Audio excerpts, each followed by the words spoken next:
this is all opinion. Yeah? We are asking for your opinion on something. Now, I happen to think that students are experts in this kind of thing because, like, you've been doing this a long time. You've been in the education system a long while now. You know what's good and you know what's bad. Right? That's, I think, pretty fair. You know good teaching and bad teaching.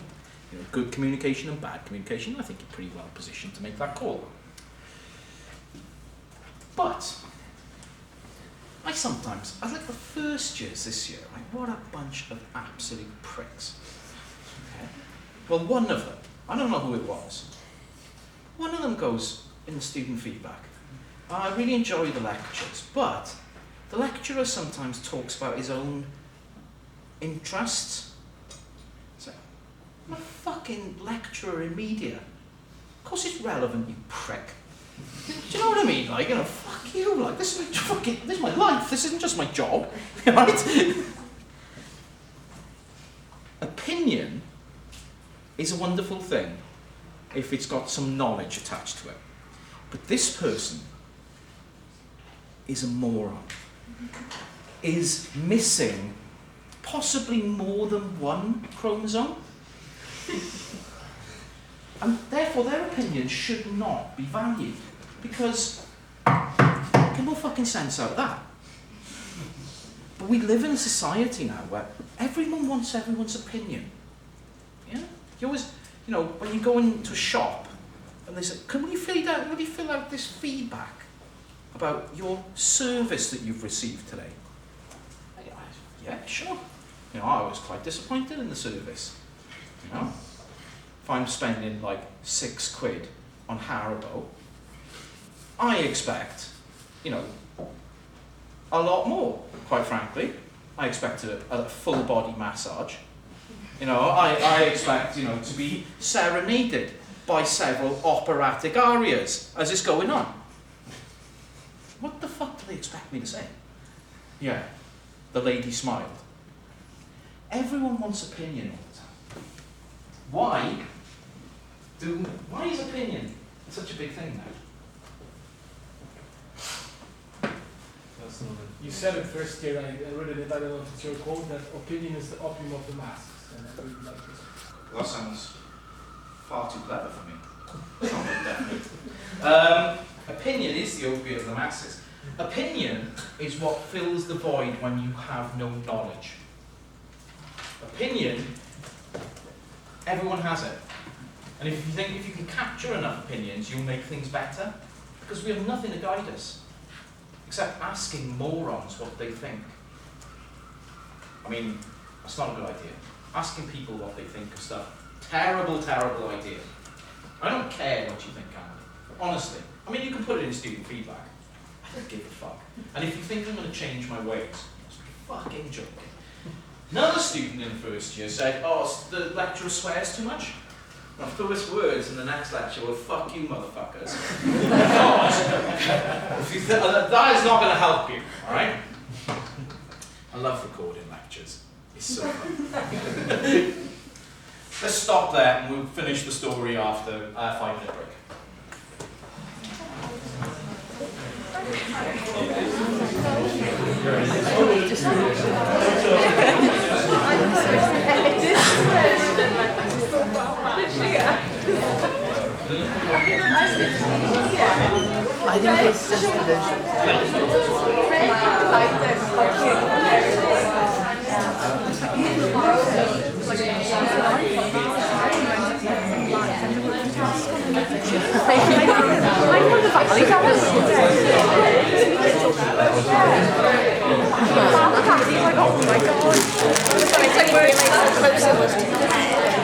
I thought it was like in the middle of the book review.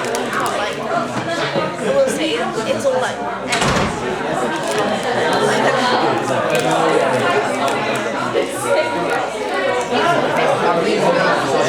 Because like what? I really fucked up this day. Oh, I can't really like that. I had it in my head since the very day one, but it was Tuesday. Today is not Tuesday. Oh, but Like I've done most of it except for the interview. And all of a sudden, I was like, did the interview? Like, I've still got days to do. Like I thought you forgot and then moved it to 2 o'clock instead of 4 o'clock. And I was like, I had 3 minutes to go. No, I didn't. It's tomorrow, you idiot. I panicked so much. I thought my life. I actually shot myself. I was really crying in the study room for you, yeah. No, Naren's in the same boat as well because he asked me when the deadline was and I told him it was tomorrow, so I fucking brought both of us down. I've not just killed myself, I killed them too. A little bit bad, we should check themselves. But at least we're in it together. Yeah. I was too scared to my cold. Every time I fucking looked at it, every time I was like, just looking at it, I don't need a coffee. No, drink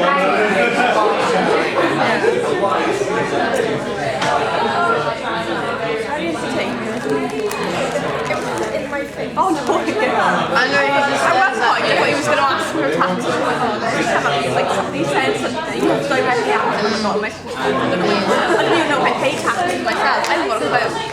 How am I supposed to? No, I don't think. I don't know what they go to. It's like work, so I don't know where they're like, okay, I don't know.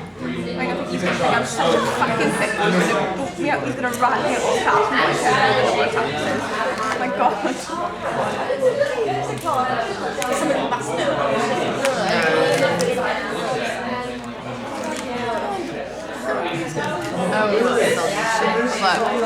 Trying to get over a bit. Trying to get his He always does this. He did last year, I was trying to be that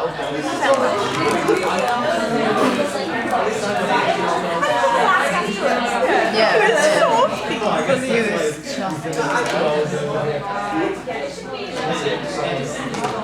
He's always been really fun to every single day.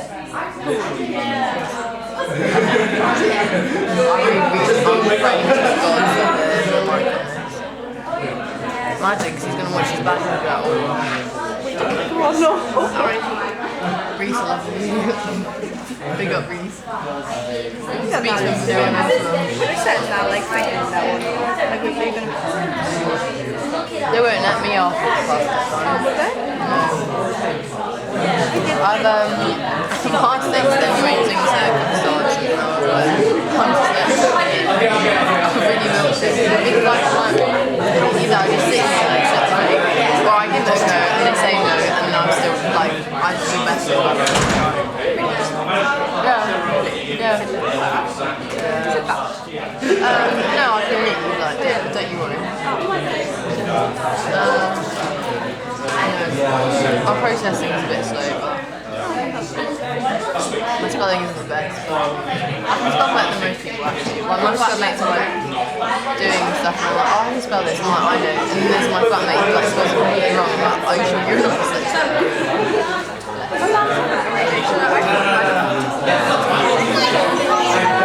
I just shove my fingers in there. Oh, that's lovely. That is lovely. Don't shove your finger in. Oh, you have? Oh, that is confused. I shoved it. Didn't give it a go, just shove it right in, yeah?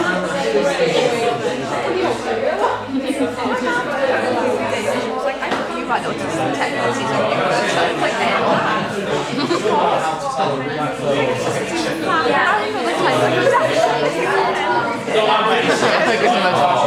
just by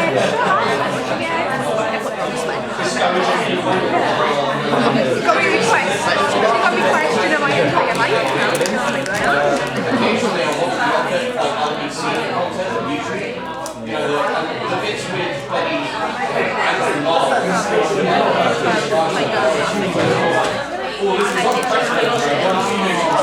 I never saw that. I was like, bloody good for you. I found out about it 2 minutes after.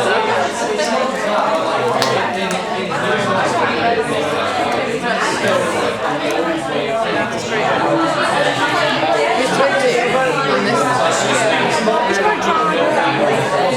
Yeah, well, no, this one was so like the old vintage cube, and then it has like, you know, where it has like a little song that it said the German shop. And it's just this German shop.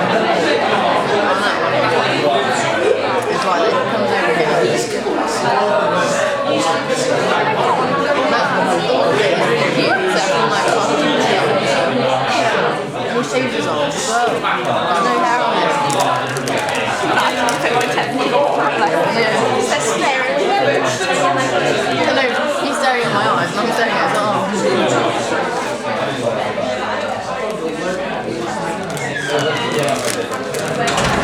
Okay, so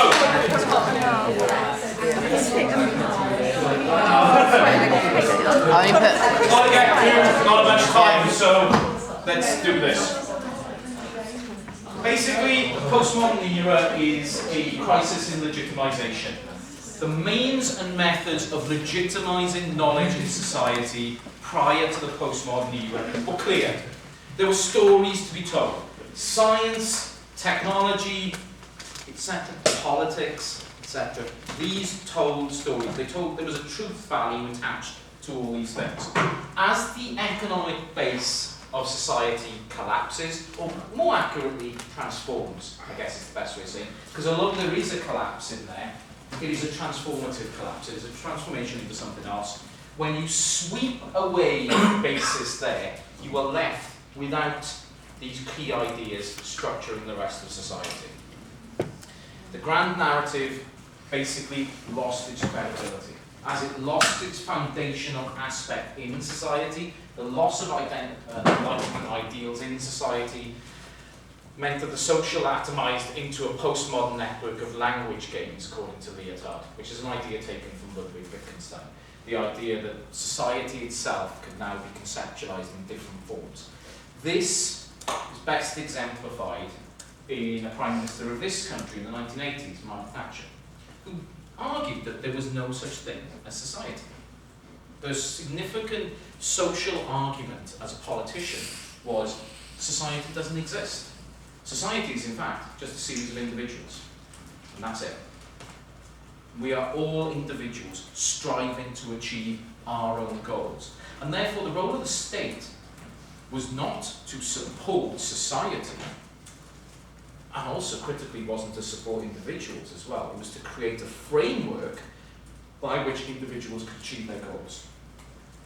Nothing in terms of support. Actually, we're going to give you a society where you can go off and be anything you want to be. You don't have to work in the factory anymore. You don't have to go down the coal mines anymore. We'll shut those bitches so you can't. Instead, you've got to go and do something else. You can go and do whatever you want, except the coal mine. Except that. And of course, ignoring the fact that if you're from an environment which was industrial, you have a particular political and social capital, which means you can't go and do everything you want. The idea that I could go off and become a lawyer in the 1990s was fucking absurd. We hear me speak. Can you imagine me in the High Court? Yeah, bitch, I'm sending you down. You know, it's not going to work, right? After the era of the grand narrative, we see a society of micro-narratives, open systems, their own agnostic games, looking for new legitimizations. The postmodern is born. The 1970s, post-1973 neoliberal transformation of the West took us beyond industrial society, but not beyond capitalism itself. Postmodernity was closely tied to neoliberalism and its accelerated technology, media, and consumer culture. And I use a picture. Who is this? Can you tell me? Madonna. Yes, Madonna. I use Madonna as an icon of postmodernity simply because others have described her as such. Does anyone know why? Why would Madonna be an icon of postmodernism? There is a word often associated with her. I know I'm talking to a different era of people here, but Madonna isn't really meaningful for you guys, but probably some of you know who she is. Okay.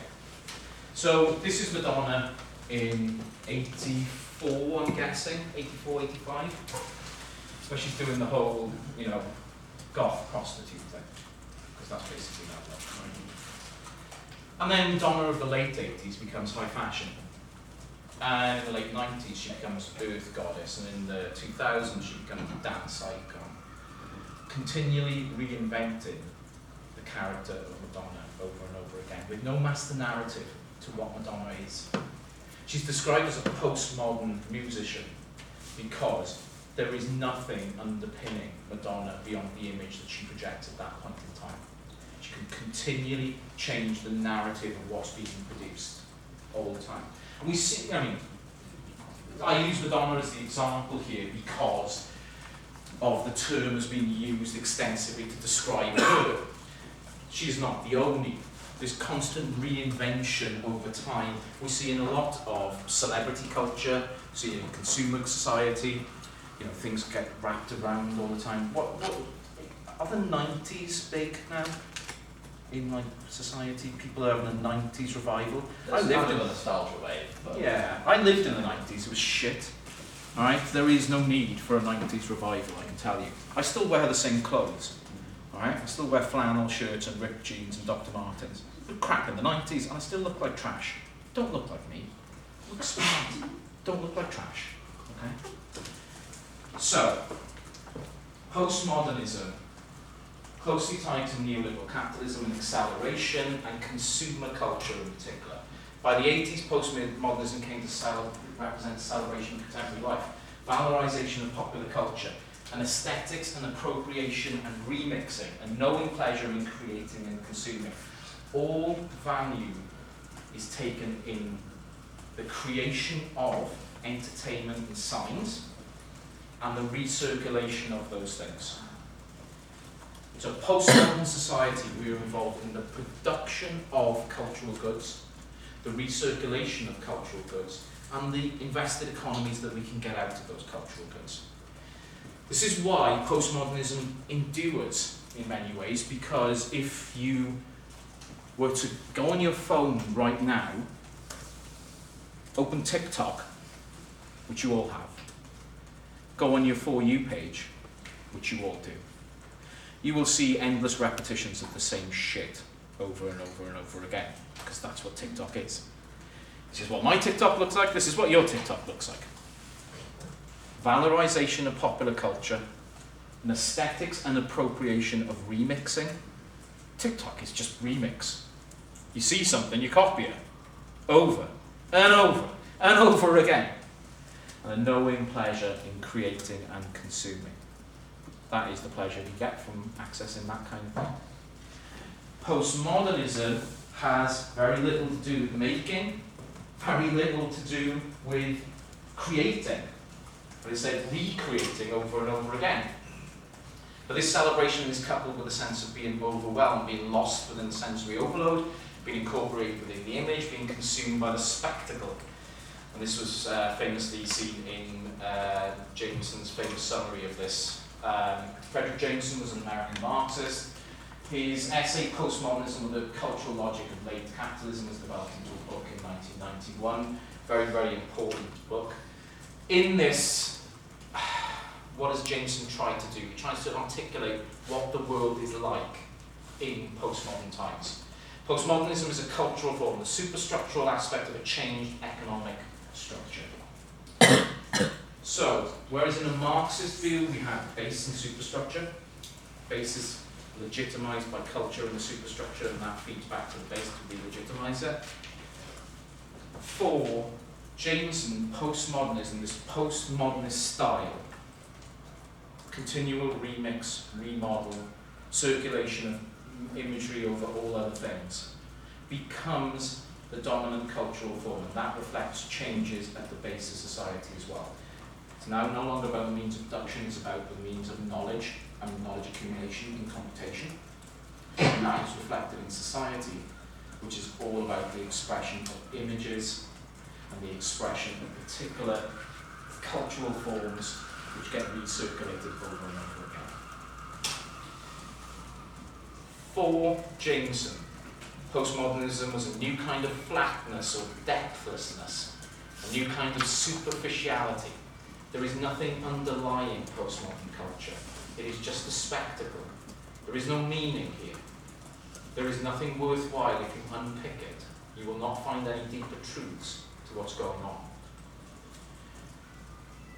This is linked to the post-structural critique of the depth model of presence, and this is replaced with a conception of practices, discourses, and textual play by surface or multiple surfaces. What does he actually say in here? Culture has no depth anymore. In the age of the grand narrative, grand works of art told grand stories. In the age of postmodernism, the things that we consume have no meaning. This is why Ed Sheeran is a star. That piece of shit has no meaning. Have you listened to his lyrics? holy crap, a 3-year-old on Ritalin could write better than that piece of shit. But you people buy it. Anyone in this room who buys an Ed Sheeran album, have a look at yourself in the mirror, right? Because you should be on a list. Because that is music for girls aged 10 to 12, right? And if you are consuming that music, there's something problematic going on. We have the modernist anxiety and alienation replaced by the postmodernist fragmentation of the subject, the death of the subject itself. There is no I anymore. Because I can be infinitely fragmented with different things. So Madonna can be this one day and that the next day. There is no underlying substance underneath any of this, just the presentation itself. The liberation of feelings as mobile intensities, free-floating and impersonal, dominated by a peculiar kind of euphoria. What we feel is all important, not what we know, not what is important, not the truth, but what we feel at this particular time should be the thing which is exhibited and cultivated. This goes back to my thing about opinions. Opinions become important in a postmodernist culture because they are something that we can get off people. They are something which is somehow important. Opinions have no basis in fact, or reality, or belief, or any kind of structural idea of correctness. Some people's opinion is, for example, that all Jewish people should be exterminated. People hold that opinion. They're out there. Is that a fact? No. Is that something that we should tolerate? I don't believe it is. But you can express it on Twitter, okay? Because it's an opinion, and it's free speech. And everyone should be allowed to express their opinions, right? You know? Because opinions are important. Because we have no underlying narrative to society anymore that says, actually, do you know what? These people should be put in jail. People who hold those opinions, they should be ostracized from society. This is disgusting. When did Nazis become acceptable? Well, for a long time now. Because a postmodern society kind of tells you that you can hold whatever opinions you want. Your feelings are valid. This is kind of important, that pastiche eclipses parody, the taking of signs of a thing, the construction of forms, the endless imitation of things, a turn to recycle the past, the imitation of dead style, speech through all the masks and voices stored up in the imaginary museum of new global culture. I don't like the way Jameson writes, okay? These quotes from Jameson, I think, are garbage. I think he's one of these really problematic people who writes in such a deep, incomprehensible way that it's not useful. It's a long time since I've actually read Jameson all the way through, and I've got no desire to do so ever again. And I actually gave the book to the Salvation Army because, like, I didn't want to even see it anymore. But what is Jameson actually saying? In a postmodern society, the construction of a thing is no longer important. What a thing is not important. Age remain important. Okay? But the images of you are very important. We can continually recycle images over and over again. Currency, and if you like, importance, is attached to representation and how that representation is circulated. In our postmodern world, what is important is how we redistribute, how we imitate, not how we understand, not how we analyze, not how we actually get to grips with, but how we continually recirculate those images over and over again. Like meme culture. Continual recirculation of messages and images that supports an entire economy online, but with no meaning underpinning it whatsoever. Like Instagram. A continual recirculation of images online that supports an entire economy, but has no meaning underpinning it. None whatsoever. It's dead. It's a desert in terms of meaning. Is anyone in here an influencer? No? Does anyone want to be? Chicken shits. Loads of you do. You just don't want to put your hand up because you think I'm going to shout at you for being vapid. You all want to be influencers. Look at you, your beady little eyes, thinking, yeah, I can sit on my ass all day and fucking take photos of myself and get paid millions of bucks for it. Yeah, I want to be fucking Kylie Jenner. Shit. Fucking Kylie Jenner. Whole Kardashian clan, man, fucking oozy with that lot. I'll improve society 100%. Jesus. Historicism faces history. We have a random cannibalization of all the styles of the past. We have no actual culture anymore, it's just a series of images. Therefore, our culture comes from cannibalizing the past and remixing it to make it new. Dominance of pastiche, a world of pseudo-events and spectacles, a world of images and simulacra. Transforming our concept of time, the past is a referent that finds itself bracketed and effaced altogether, leaving us with nothing but text from that time, because everything has been recycled into the future. People might be struggling with this a little bit, but we'll all come together shortly. What Jameson is saying, effectively, is the postmodernism as a culture which emerges from post-structuralism economically, has no core, has no middle. Everything in a postmodern society is a recycling of what already had been. Around and around and around. You all hear that song by The Weekend, right? Blinded Lights. You all know that song with me? It's a good song. A really good song. The best performing song in the history of the American charts on the Billboard 100.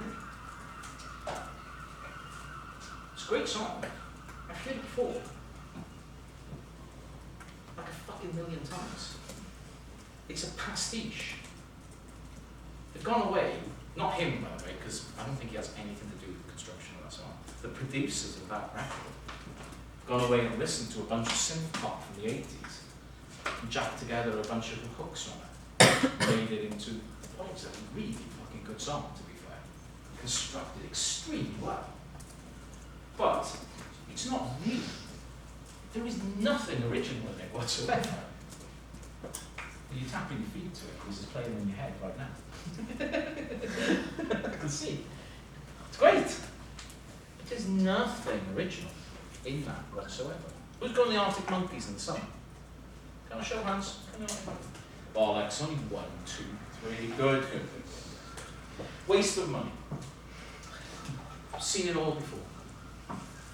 They haven't done they wouldn't know an original idea if it came up to them and slapped them in the face, frankly.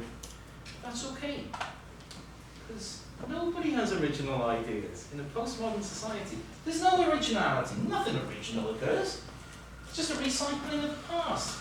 That's why you all look like class from the 1990s. Genuinely. Looking at you guys and thinking, is it 97 or is it 2022? The only one who's changed since the 1990s is me. So I used to have long blonde hair, now I've got whatever this is. Colonization of the present by the nostalgia movement. The stylized signs of the past represents a wanting of our historicity, a loss of our lived possibility of experiencing history in some active way. We're condemned to seek history because we have no meaning, basically, in the present. Now, this is where things get actually important in terms of theory. What Jameson says about postmodernism here is very, very important. There's an abolition, or a removal, a destruction of what he calls critical distance. Postmodernism is a real thing, but it has an impact, a loss of critical distance within the society of simulacra. Jameson's response to this problem is the term newest ethnic cultural cognitive mapping, but I want to just dwell on this idea, first of all, of the loss of critical distance. The era of modernism encouraged us to act and think in particular ways. We were a society where scientific endeavour and scientific method were dominant modes of knowledge acquisition. You stood apart from the thing being studied. and found out about it by using particular methods that distanced you as an observer from that thing. Knowledge production, therefore, came from a series of controlled observational techniques where you could prove over time by repetition that this thing had axiomatic law properties. Like Newton with the apple falling on his head, right? Well, if you keep on repeating that, you'll notice that it happens every time. This is a scientific method of finding things out. For Jameson, as culture turns away from those kind of grand truths, we no longer have critical distance. We are no longer able to critically assess society itself. This has profound implications for human society. We are no longer able, if you like, to smell bullshit a mile off. Because as a society, we've now been conditioned by everything around us to accept what we are shown without critically evaluating what is going on in that. This is what Jameson really calls the postmodern condition, that we are left in this sea of imagery in front of us with no real meaning underpinning it, and no ability to understand beyond that. So we can be sold half-truths and lies, and accept them quite happily, without critically engaging with what those things are. This is deeply problematic in terms of democracy, in terms of participatory society. You see, people easily led. Trump doesn't work in the 1970s because nobody would put up with that bullshit. Nobody was interested in the shit that he was selling in that time. But he works in the 2010s and the 2020s because we have no critical distance from any of this, or at least a large section of the population in the United States have proven that they have no critical distance from the nonsense that he's spouting. At the moment in the UK, we have a discourse emerging about immigration. And that discourse tells us that in the south of the United Kingdom, we are being invaded. Maybe you hear this word being used? There is an invasion going on in Britain. Now, I spent a week in Poland last week. There are 3 million refugees in Poland that have come since February from the Ukraine. Go and ask one of those Ukrainians what an invasion actually is, and then go and see what's happening on the south coast of England and see if that's an invasion. It's bullshit. It's total bullshit. But it's not bullshit to those that believe it.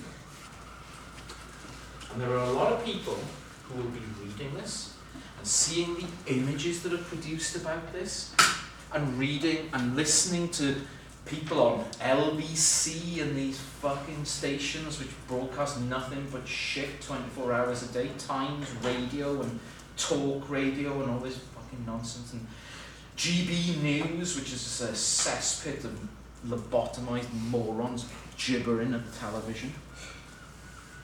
People are taking this in and believing it. Because the simple facts, which are presented to people, 10,000 Albanians have come to the UK this year. And who gives a fuck? What's that important? 10,000? We're a population of 68 million. Do you think that's actually significant? I don't think so. 3 million went into Poland from Ukraine. Do you think the Poles are talking like this? I don't think so. We're not talking like that. No, exactly. Nobody is, right? Nobody is talking in those terms. This is about supporting people who are culturally actually very, very similar, right? Yes. I think we're being said. Yeah, well, then, look, it's going to pay off in the long run as well, So, in a society of images, you lose the ability to have any critical distance from what is being presented to you. It's a great example of what Jameson was talking about. In a society where we were trained to be critical about what was presented in the media, this would be spotted. We would see this. But we simply don't see this. or large swathes of the population simply don't see this because they accept what is presented as not fact, but as a narrative which can be accepted, a meta-narrative which can be picked up. So the abolition of critical distance is extremely important. So the postmodern develops out of post-industrialism, but also changes it. It changes it into a different form. It's focused on how technological, economical, and cultural exchanges have transformed knowledge and experience. And this is a new era of radically questioned knowledge and overwhelmed experience. That is what postmodernism is. Out of changes in industrial society, we get a new cultural form, which questions the fundamental basis for knowledge itself, replaces knowledge with a continual redistribution of signs in society, which is circulated around, and creates an overwhelming experience for us of culture itself, in which we are lost and radically decentered because of it. Our own identity, our own certainty in ourselves is eroded away as we are continually swirling in this never-ending system of information exchange. Now, these ideas spread throughout the 80s and 90s and dovetailed with the emergence of post-structuralism, which is a movement coming out and going beyond semiology. Do you do semiotics in year 2? No? Okay. All right. But I covered semiotics last year, right? Yeah. Yeah. Okay.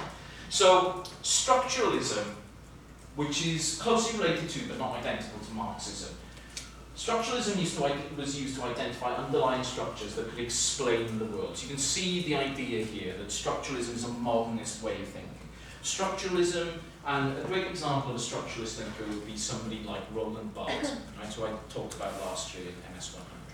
Barthes argued that communication is all about exchange of signs. Signs are made up of a signifier and signifier, but for Barthes there was signs which have a denotative process and a connotative process, and this linked to ideology.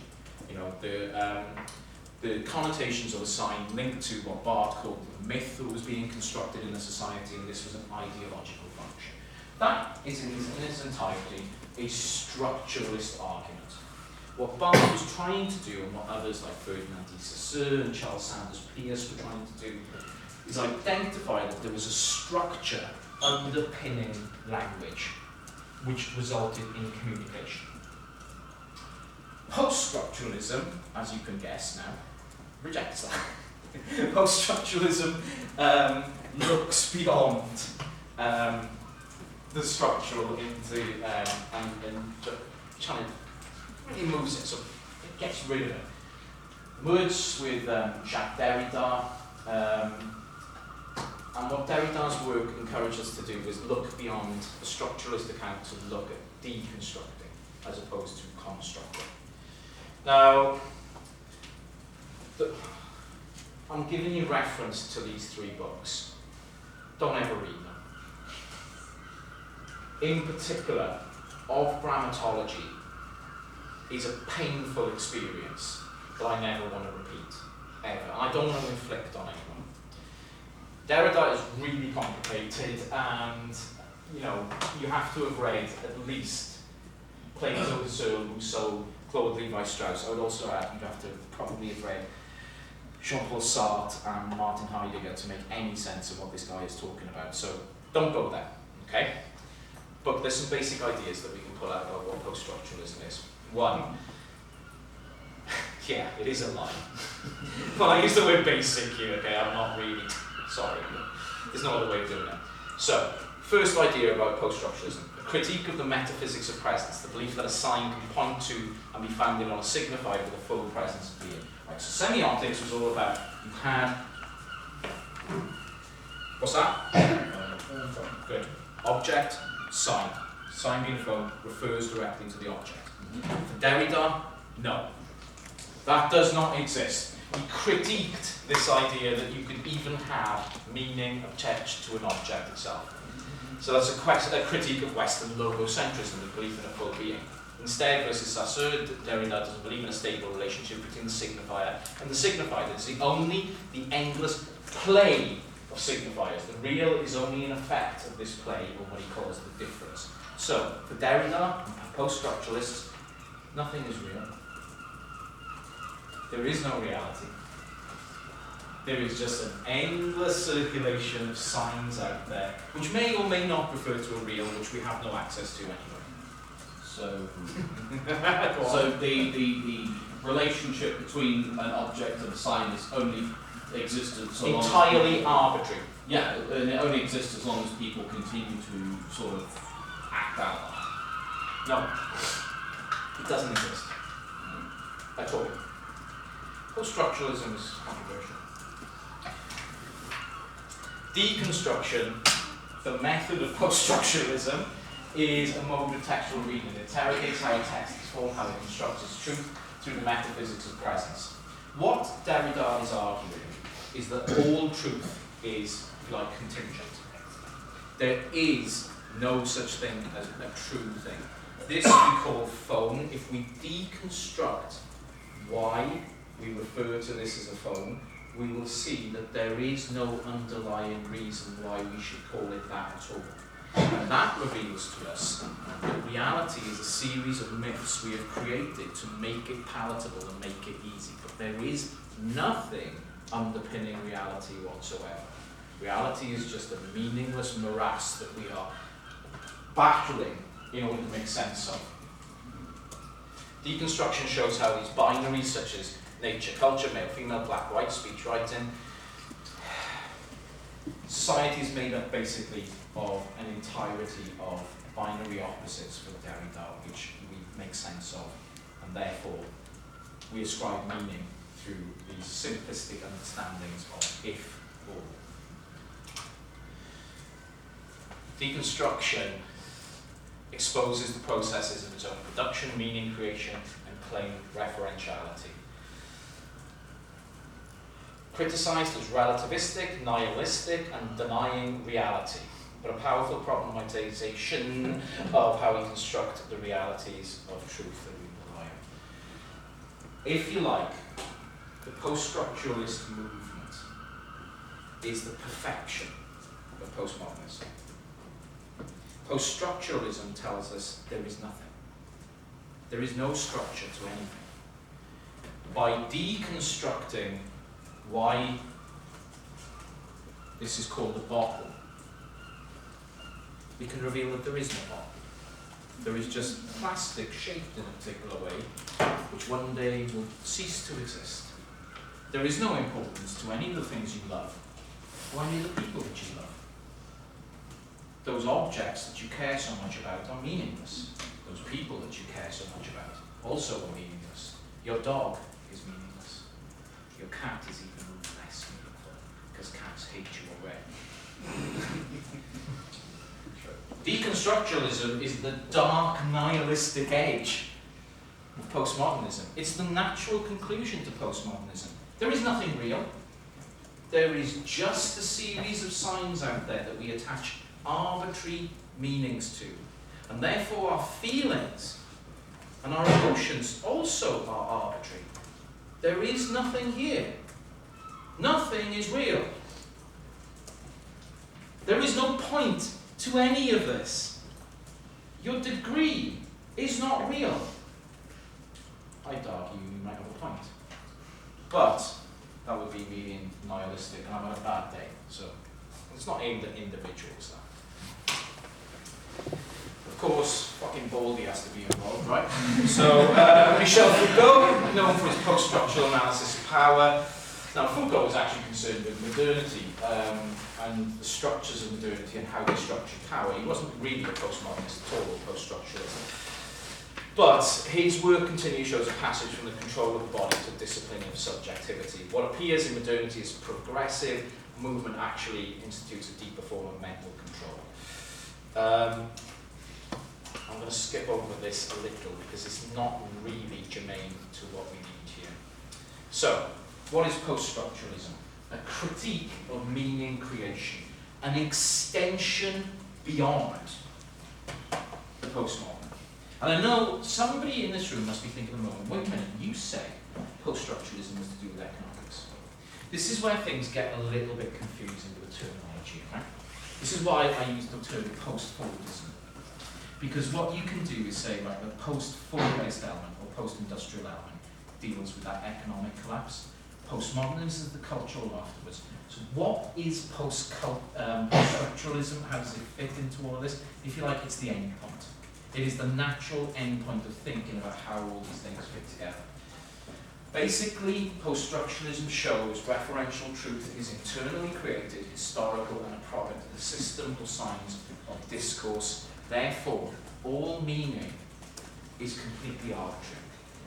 Meaning comes from the particular culture you are in, which you have no choice about. It's like, you've all left school, right? Yeah, you're here, I'm assuming you all finished school. If you didn't finish school, what the fuck are you, how did you get it? That's impressive. Talk about postmodernism. That would be a postmodern education like that. I didn't get any qualifications, but I went to university. Does anyone keep in touch with people they were in school with? Yeah, some of them. Some of them? Interesting. Why? I was none. Because they're my friends still. What? Why? I don't touch. I talked to like 2 people. I left school a long time ago, to be fair, like 25 years ago. But more than that, 27 years ago actually. I don't talk to anyone from school. Do you know why? I don't like them. A bunch of absolute dickheads. Each and every one of them, just about. Even the ones I do keep in touch with. Kind of pricks anyway.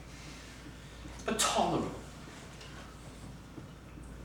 I had no choice about anyone I was in school with. My parents fucked at a particular time. You might not be comfortable with the language, but that's what happened. In a particular place.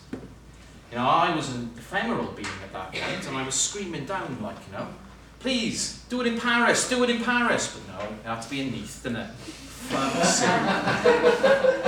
Cultural point furthest away from Paris, mate.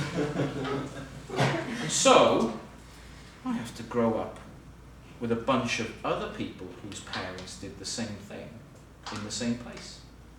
I had no choice in this. Nothing to do with me. So when it gets to the point where I can leave, oh my God, you could not have kept me any second longer. Because I had no choice in this whatsoever. That community of people had a cultural understanding. Now, when I was in school, there was a particular culture. Fostered through an internal sense of communication between the members of it. And this mode of communication was embodied in particular behaviour and particular ways of understanding the world. People's understanding at the time was like, if you're in this school, you're not going to make anything of yourself. You might as well leave at 16 in order to go and work in Tesco, because that's going to be the peak of what you can do. And I was like, but no. I'm not going to work in Tesco. I'm going to go to Tesco when you work there and steal things. Fuck you. Instead, I'm going to go to college and get A-levels. And then I'm going to go to university and get a degree. And then I'm going to try and become a teacher and realise I fucking hate kids. So I'm going to come back to university and get a doctorate, and then I'm going to end up teaching. Just really bizarre fucking turn of events, to be quite honest, but yeah. But you guys aren't kids, so I don't feel the need to strangle you. Well, not all of you, some of you. I'm going to think, what the hell is going on? Why am I talking this shit now, right? It is late, and I'm starting to run out of energy. Post-structuralism refers to the kind of condition that I would rebel against. A meaningless set of discourses used by my contemporaries to understand the world, which had no basis in the reality of how things were. These were people in a particular community at a particular time with a particular set of cultural beliefs, and they did not resonate with how I saw the world. Therefore, I feel no desire whatsoever to understand how their lives have worked out based on the ignorance that they displayed when they were teenagers. I know how their lives have worked out because I'm arrogant and I can project onto those people. I know some of them ended up in prison. I know most of them have multiple children by multiple different partners. I know that basically my year group in school was a holding pen for the Jeremy Kyle show. Right? I fucking know it because I was there. Post-structuralism helps me understand why this is. Post-structuralism is a method. It's a method with dark edges to it. But it is nevertheless a method for deconstructing how society works. Why particular attitudes are held, why particular ideas take hold.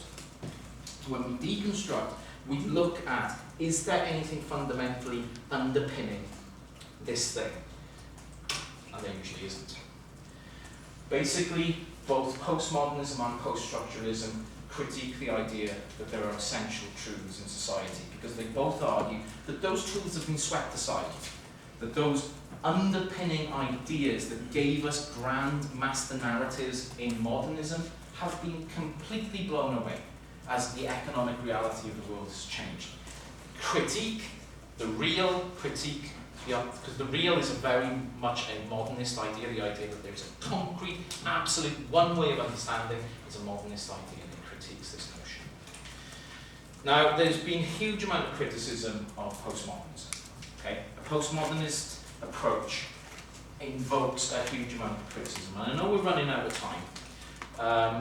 I just want to mention, and there's a huge number of slides in here, I'm not going to get through them now, but if you want to go and investigate and do more on postmodernism, Jean Baudrillard, who's often considered a postmodernist, is probably the most important critic of postmodernism. Because what Baudrillard actually argued, I'm just trying to find a good line here, is this. Our society is defined by the reduction, abolition, and replacement, and assimilation of a mode of experience, meaning in its relationships, the symbolic, and its transformation into the semiotic, into signs that combine take on the simulacral force of the real, enclosing us and programming our experience and behaviour. We're playing my song. This is a good place to stop. For Baudrillard, society has been annihilated and replaced with a simulation. Postmodernism isn't good. The simulation is not good. Simulating the real is not good. We no longer experience the real at all for Baudrillard. All we are given is signs of the real. This is what I'm at a concert last night. Sin City. God, that's a dump, isn't it? I mean, I haven't been in Sin City for like 12 years. They still haven't cleaned the floor. Holy shit, it's even stickier now. It's a metal gig. What are you supposed to do with a metal gig? You know the motion, right? Yeah, you're supposed to headbang.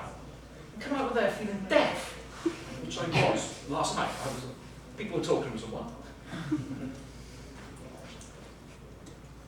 Half a dozen people didn't watch that gig. What were they doing instead? Doing what? Social media, probably. Worse than that. Filming. Yeah. Oh, videos, yeah. Why would, when the band is there, why would you watch it through this? What? What's going on? But you all know this, right? Those of you who've been to, concerts, you've been to festivals. There's millions of people doing this, right? Everyone's there to capture the moment. So they can get to experience it again. No, they're not experiencing it in the first place. They're experiencing a recording of something that they never experienced because they weren't there because they were looking at it through this. No, it's so they can package it It's up and insanity. sell the experience to other people on online content. It's madness. It's what Baudrillard says is, I know a couple of this is the simulacrum. Instead of actually experiencing the world, we experience a simulacrum of it. This is a critique of postmodernism, not a postmodernist idea. What Baudrillard says is the natural end point of postmodern culture is a series of simulations of the world in which we have just a distance us from everything that happens in it. And this is bad. I will stop there. If you are confused by anything I've said today, and I'm sure you are, please come in and see me in my office, and I'm happy to expand. But keep these things simple, and they will be simple. Yeah. This is why we want to make Yeah. It's also largely simulation of these. Well, what I was going to point out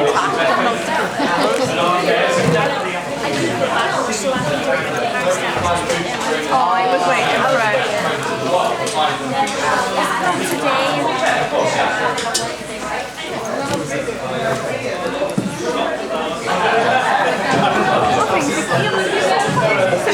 The valleys were